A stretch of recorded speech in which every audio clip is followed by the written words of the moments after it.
It began with a bottle of soap bubbles and ended with a revolution no one saw coming. When Samuel Greene, a humble black janitor at the towering Westbrook Industries, saw a young girl curled up in the lobby in the middle of a meltdown, he didn't hesitate. While executives whispered helplessly and a security guard barked warnings, Samuel quietly dipped his fingers into his mop bucket, sat 10 feet away, and began to blow bubbles. 1, 2, 3. And just like that, the little girl stilled. From the mezzanine above, Evelyn Carter, the powerful CEO, and the girl's billionaire mother, watched in stunned silence. Her daughter Lily, diagnosed with severe autism, hadn't responded to any of the 43 highly paid therapists she'd hired over the years.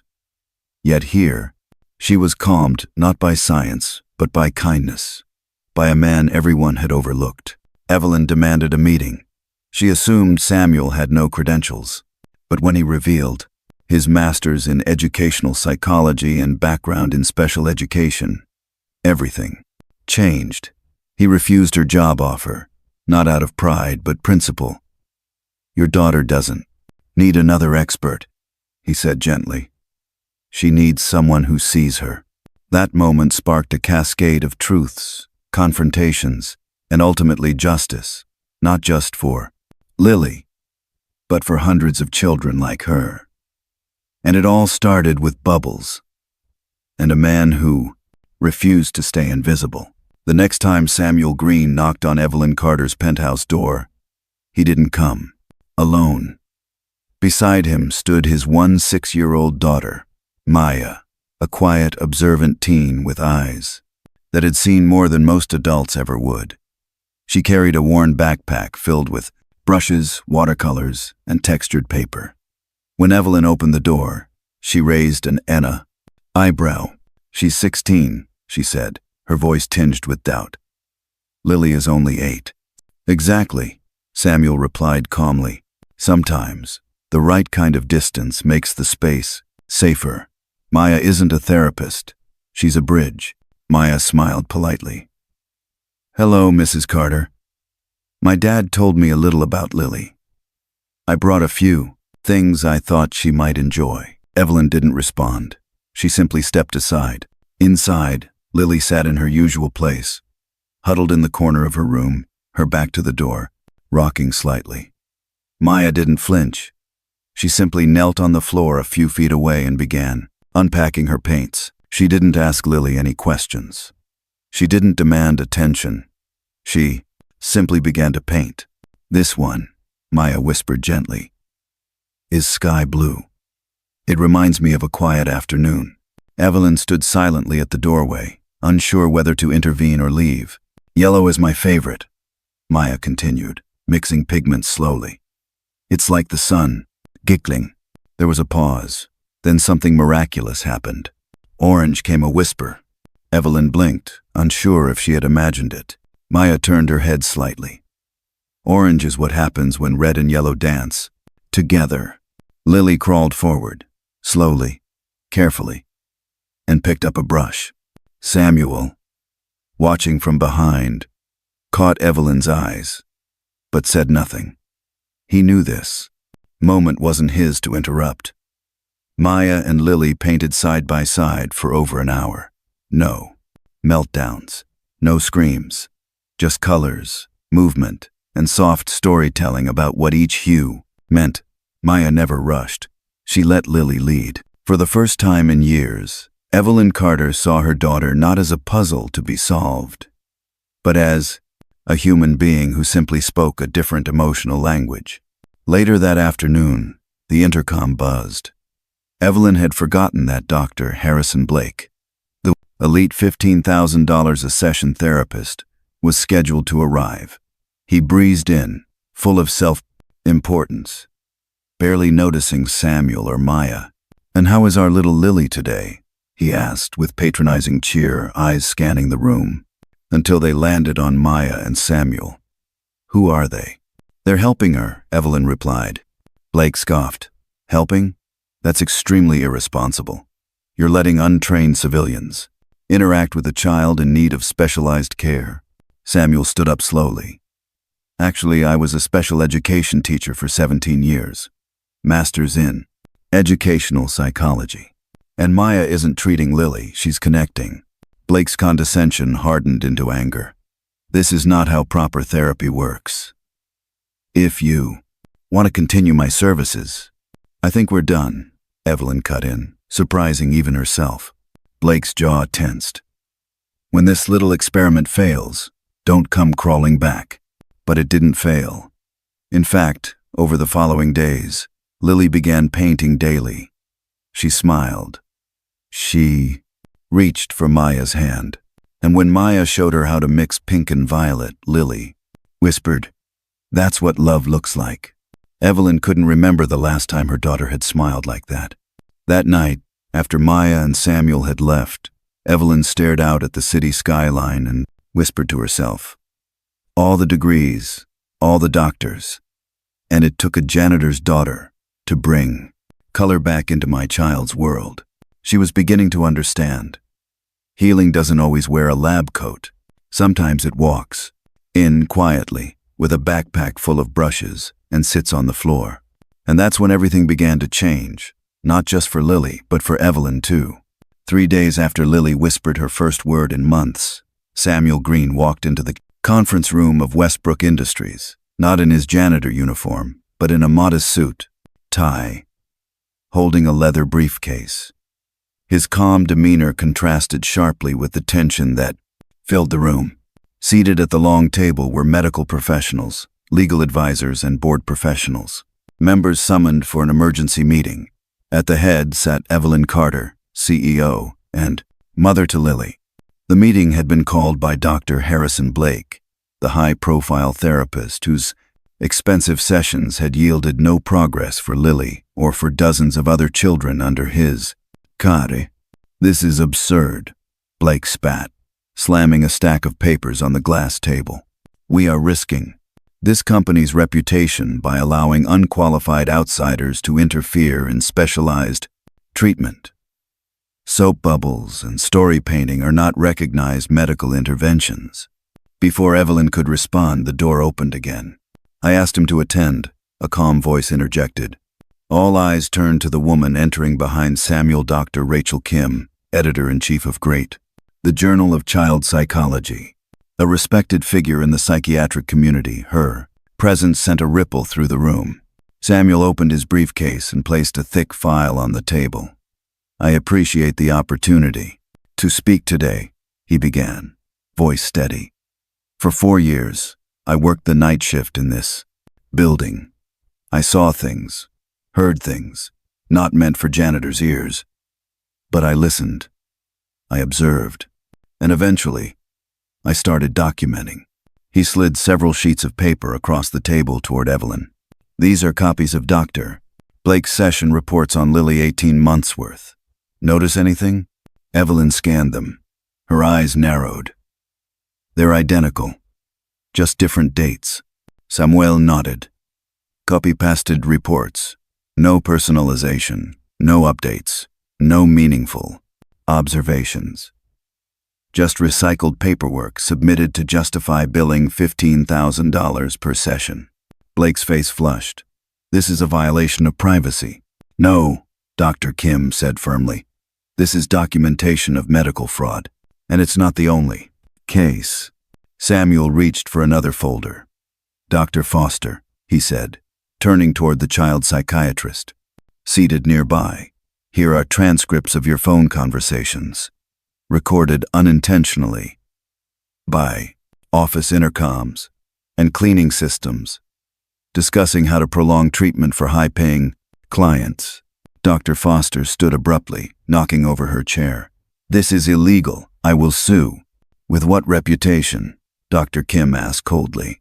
"The federal investigation into your billing practices began this morning, based on Mr. Greene's evidence." The room fell into stunned silence. Evelyn stared at the pages in front of her, her heart thudding. All this time, while she had trusted these professionals to help her daughter, they had exploited her grief and desperation for profit. And it wasn't just Lily. Samuel continued. I found files for 17 other children, all subjected to overpriced, ineffective treatments by practitioners who never intended to help them, only to profit from them. Blake stood, trying to regain composure. He's just a janitor. No court will believe any of this. Samuel didn't flinch. You're right. I am just a janitor. One who spent 1,400 nights in your offices, cleaning your trash, listening to your conversations, photographing what you left in plain sight. And now, the world is listening. Evelyn looked at him, truly seeing him, not as the janitor she had once dismissed, but as a man of incredible integrity, patience, and quiet power. Why did you do this? She asked, her voice barely above a whisper. Samuel closed his briefcase.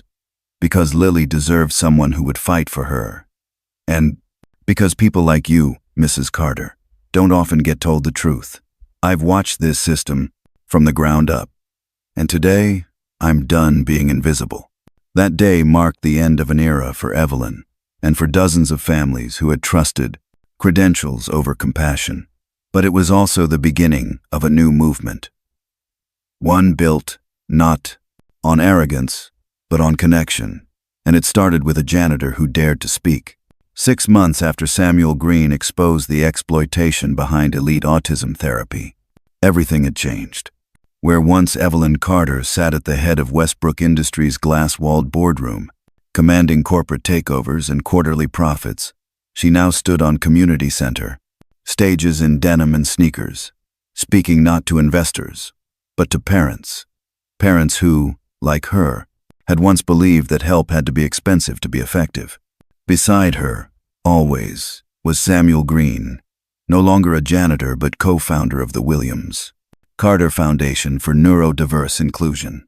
What began as a simple act of kindness, with a bottle of soap bubbles, had evolved into a nationwide movement that redefined how children with autism were supported. The foundation launched pilot centers in 5 states during its first year.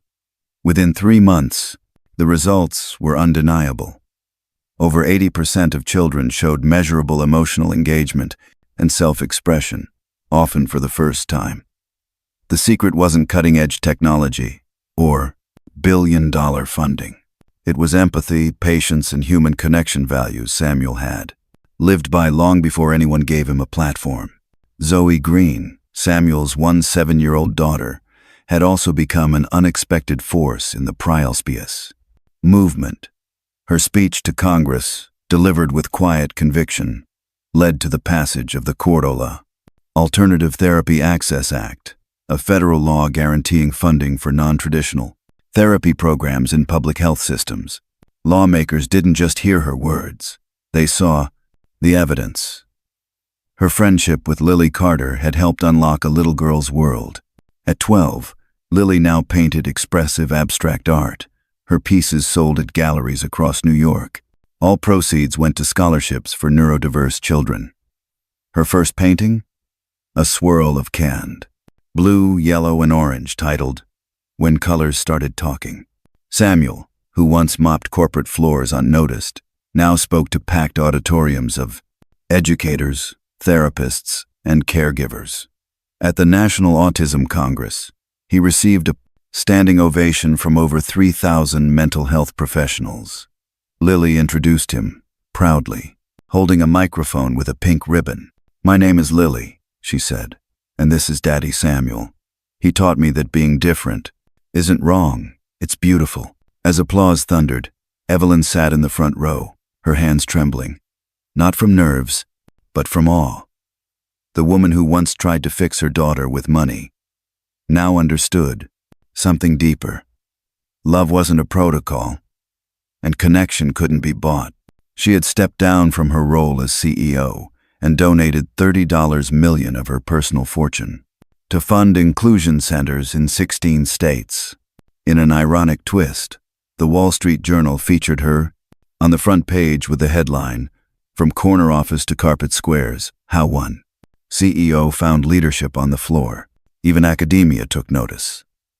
The Williams method, developed from Samuel's bubble-blowing technique and Zoe's art-based approach, was now being taught in 43 universities. 17. Peer-reviewed studies showed that their non-traditional methods had higher success rates than many institutionalized treatments. But Samuel didn't let accolades define him. In his small office, at the foundation headquarters, he framed his old janitor's uniform with a plaque underneath, reminder of when they thought they knew who I was. People ask me all the time, Samuel said during one speech, if I regret the years I spent scrubbing toilets instead of teaching. The truth is, those years taught me more than any classroom ever could. I learned how to observe, how to listen, how to recognize dignity where others only saw dirt. He paused, then smiled.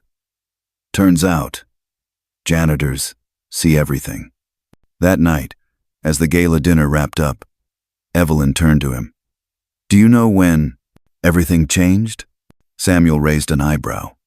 When you refused to accept the place the world gave you, you could have stayed invisible. But because you didn't, my daughter found her voice. And now, so have hundreds of others. Samuel looked around the room, at Lily dancing with Zoe, at the families laughing together, at the children once labeled broken now thriving. Sometimes, he said softly, the best revolution starts with a mop and a reason not to stay. Silent.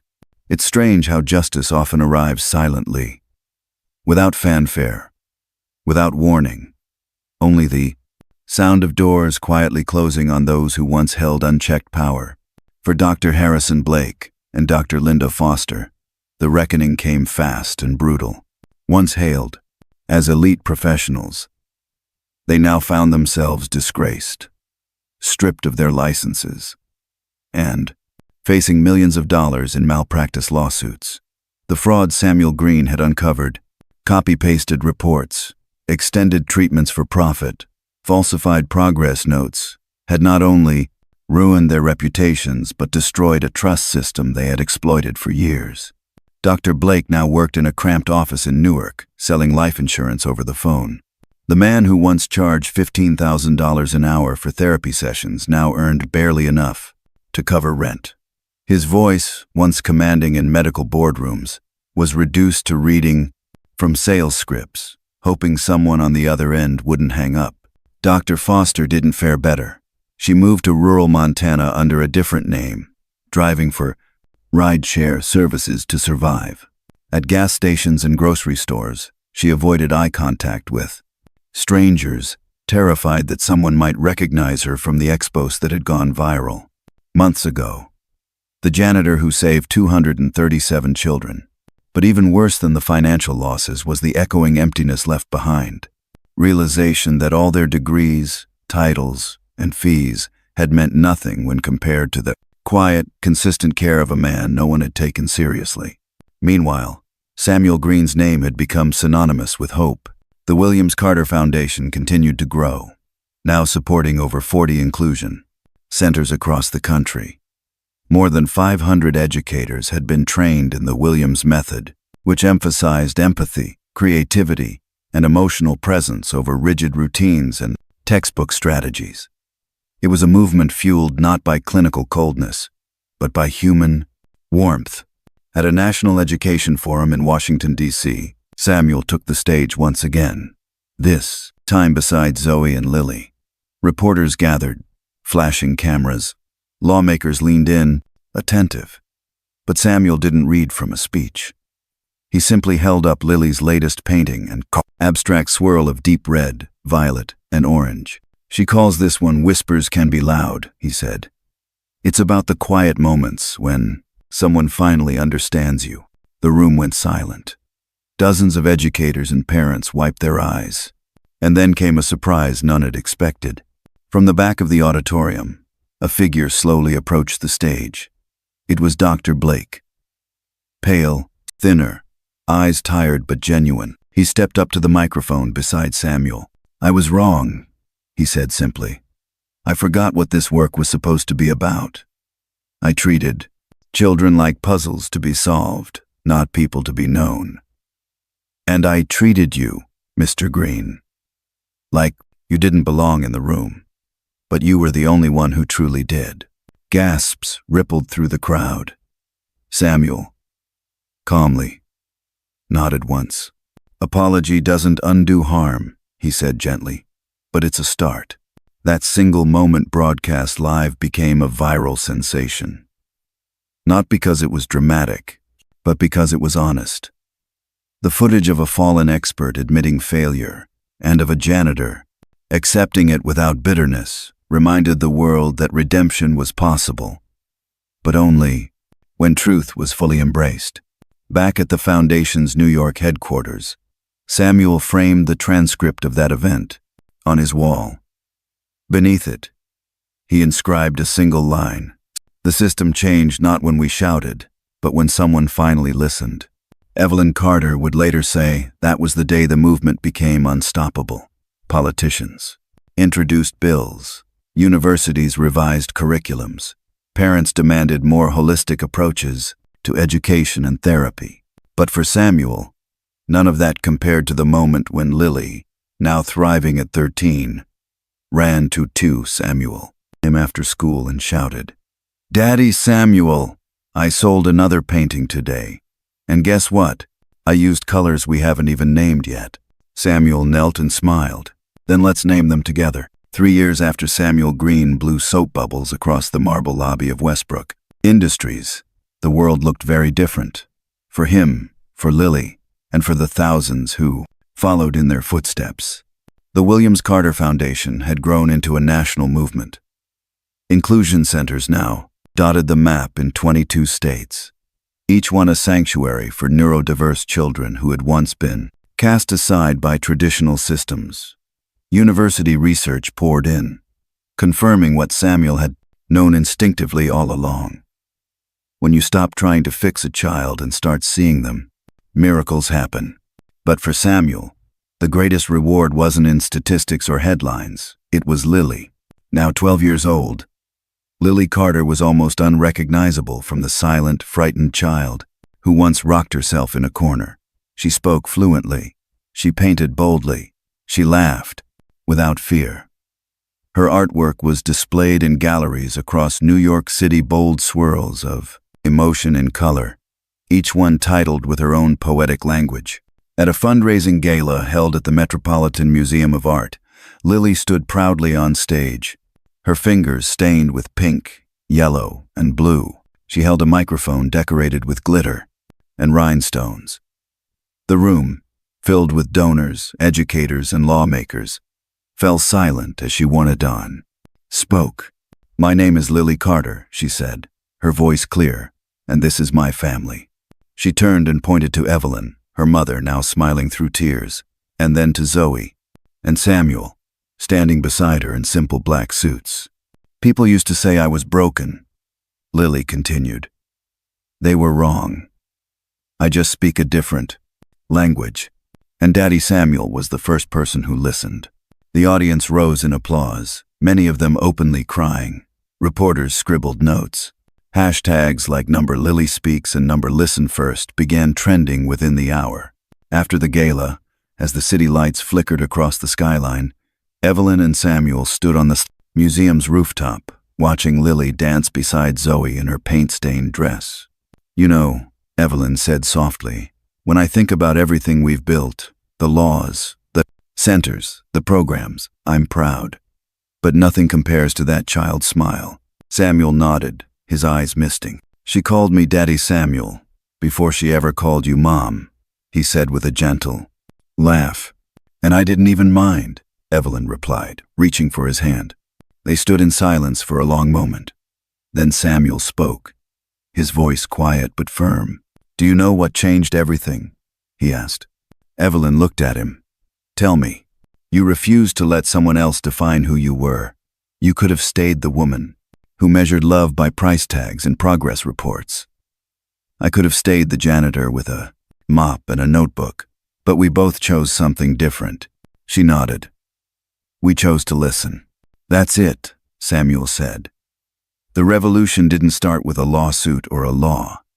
It started with a whisper orange." That word had become a symbol across their movement. Orange.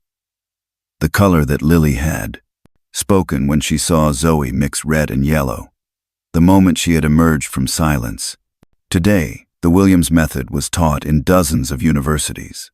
Samuel no longer cleaned bathrooms, but he kept his old janitor's uniform framed in his office, next to a plaque that read, "When they thought they knew who I was." He visited schools and hospitals weekly, not to lecture, but to listen. And whenever a child asked him how he became famous, he would always say the same thing: "I wasn't trying to be famous. I was just trying to make sure one little girl didn't disappear." And that, in the end, was the legacy. Not awards, not recognition, but a world where no child is treated like a problem to be solved. A world where a janitor's voice became the anthem for a new kind of justice, one born not from power, but from love. And as the city shimmered below them, Samuel Greene smiled at the future, knowing it had been rewritten, not with wealth or force, but with soap bubbles, and the courage to sit on the floor. The prison walls were colder than Evelyn Carter expected, not physically, though the stone and steel held a persistent chill, but emotionally, spiritually, it was the kind of cold that came from regret, from truth that arrived too late. She stepped through the final checkpoint with a soft sigh, her coat tight around her frame. The guards gave her a silent nod, recognizing her face from every newspaper and news segment in Coppert, the country. But today, she wasn't here as the founder of a billion-dollar foundation. Today, she was simply a mother. On the other side of the glass, Dr. Harrison Blake sat waiting, thinner now, his signature, arrogance long gone. Prison had reduced him, not just in body, but in ego. The man who once wielded credentials like swords now looked up at Evelyn with something foreign in his prime eyes, humility. "I didn't think you'd come," he said, voice rough. "I almost didn't," she replied, settling into the chair. A long pause stretched between them before Evelyn finally spoke again. "Lily received a full scholarship last week," she said. "Art and behavioral neuroscience. The same university you used to teach at." Blake blinked, stunned. "The same department?" Evelyn nodded. "She'll be walking the same halls where you once stood as a professor. But, not to be like you, she's going there to prove everything you said about her was wrong." He swallowed hard. I didn't know. Back then, I thought I was helping." "No," Evelyn said softly. "You thought you were untouchable." Blake dropped his eyes. "I see that now." She leaned forward, her voice firm but calm. "You had every tool, every resource, but you didn't care enough to see her. A janitor did more in one day than you managed in 2 years. And not because you were incapable, because you were too proud." There was no defense. Blake sat in silence, absorbing each word like a slow, necessary punishment. "She still paints," Evelyn said after a moment. "Her latest piece sold for $42,000. It's titled, 'Forgiveness is Not Permission.'" Blake let out a soft, broken laugh. "That sounds like something she'd say." "You never really knew her," Evelyn replied. Then, from behind her, another figure approached. A young girl, tall now, poised, her hands clutching a portfolio. "Lily." Blake's breath caught in his throat. "She wanted to come," Evelyn explained, rising from her chair. Lily took the seat beside the glass and opened her folder. She placed one painting against the glass. Bright oranges and deep purples swirled around a single small blue circle in the center. "I painted this after I read your notes about me," she said calmly. "The ones you copied and pasted." Blake couldn't meet her eyes. "The blue dot," Lily continued, "is me. Small, ignored, surrounded by noise and money, and people who thought they knew what was best." Blake blinked, his voice barely audible. Why show it to me?" "Because I'm not angry anymore," Lily replied. "I just wanted you to see that I'm not broken." "I never was." Blake finally looked up. "I'm sorry," he whispered. "I wish I'd seen you, really seen you." Lily smiled softly, not out of warmth, but peace. "I hope you learn to see others now," she said, rising. As she and Evelyn turned to leave, Blake remained frozen, staring at the swirl of colors she left behind. Outside the prison, the sky was soft with morning light. Evelyn reached for Lily's hand. "You didn't have to come," she said gently. "I know," Lily replied. "But he needed to know that I'm free now, and that he doesn't get to define me." That night, Evelyn wrote in her journal, a habit she'd taken from Samuel. "Redemption," she penned, "is only valuable if it arrives in time to make a difference. For Harrison, it didn't. But for Lily, it bloomed. And across the country, in classrooms, homes, and hospitals, Lily's story continued to inspire proof that dignity denied can become dignity reclaimed, and that even the smallest voice, once heard, can echo louder than any title or degree. Lily's fingers were still stained with orange and blue paint as she fell asleep in Evelyn's arms on the drive home. In the back seat, Zoe edited another video documenting a day not of breakthroughs, but of belonging. Samuel sat quietly, gazing out the window, the city lights reflecting in his eyes. Evelyn turned to him and asked softly, "Do you know what changed everything?" Samuel smiled. "You stopped accepting the place the world assigned you, and so did I. It was never about revenge. It was about reclaiming identity, about turning invisibility into influence. And for Lily, it was about being seen, not as a diagnosis or burden, but as a brilliant soul with a different way of speaking." Today, the Williams method is taught in 43 universities. Lily's paintings hang in galleries, funding programs for children like her. And Samuel?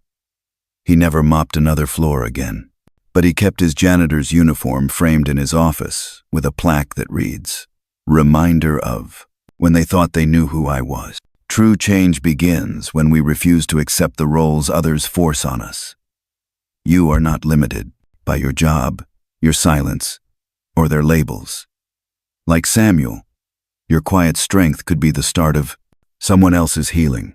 If this story touched your heart, leave a comment below. What place in your life are you ready to rewrite? Don't forget to like, share, and subscribe to our channel for more powerful stories that prove kindness is not weakness, it's revolution.